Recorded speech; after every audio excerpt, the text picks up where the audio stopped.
This section discusses linear correlation.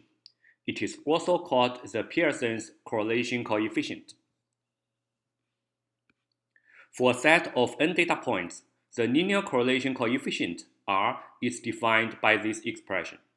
The denominator is Sx times Sy, where Sx and Sy denote the sample standard deviations of the x values and y values respectively. The numerator is 1 over n minus 1 times the sum of the product of xi minus x bar and yi minus y bar. Here, x bar and y bar are sample means. This quantity is also called the Pearson's correlation coefficient. It has some properties. Firstly, it is independent of the choice of unit. For example, if the unit of one variable is feet, you can calculate R. Then we change the unit to inches and every number multiplied by 12. We can calculate a second R. These two values of R will be identical. In this sense, we say that it is independent of the choice of unit. Secondly, the value of R is always between -1 and 1, inclusive.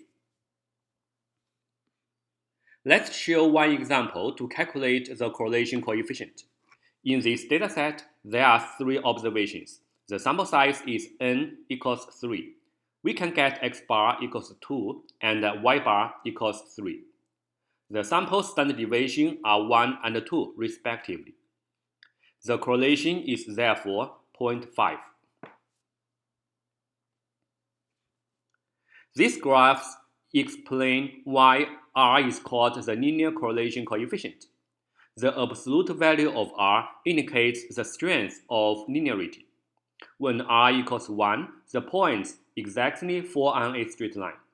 When R moves towards 0, the strength of the linear pattern becomes weaker. The sign of R indicates the direction of linear pattern. When R is positive, the line goes upward. When R is negative, the line goes downward. When R equals 0, the line is horizontal. The slope of a regression equation can also be expressed in terms of R. In fact, B1 equals R times Sy divided by Sx, where Sy and Xx are the standard deviation of Y's and X.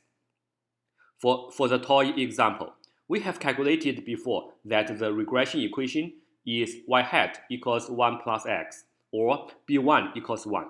Here, we can use the above formula to verify that the value of B1 can also be obtained using the correlation coefficient. Notice that R indicates the strength of linear relationship. When R equals 0, there is no linear relationship between two variables. However, it is possible that there still exists nonlinear relationship. The top 3 plots show some examples of nonlinear patterns with R equals 0. The value of R is not robust to outliers. For the 2 plots in the bottom, the first one has R equals 0.04. The strength of the linear relationship is weak. In the right plot, I just add 1 point far away while the remaining points remain unchanged. The correlation increases dramatically to 0.74. This indicates that R is sensitive to outliers. These graphs also tell us if we want to study the relationship between two variables, we should draw a scatter plot to visually examine the relationship between the two variables.